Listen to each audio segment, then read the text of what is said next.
Chceli by sme byť stále vnímaní ako nejaký ekoinovátor, ktorý ženie alebo motivuje vpred aj tých ostatných, aby sa snažili robiť tie produkty lepšie, ekologickejšie a ohľaduplnejšie voči prírode, pretože kozmetický biznis vytvára obrovské množstvo plastových obalov a odpadov ročne.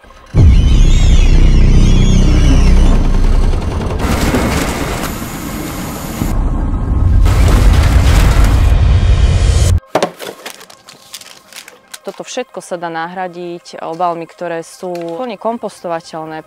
My keď si uvedomíme, že len dezodorantov sme predali desiatky tisíc kusov a každá jedna tubička namiesto plastovej je plne rozložiteľná, kompostovateľná, to je z papierová, tak ten efekt si myslím, že je nezanedbateľný.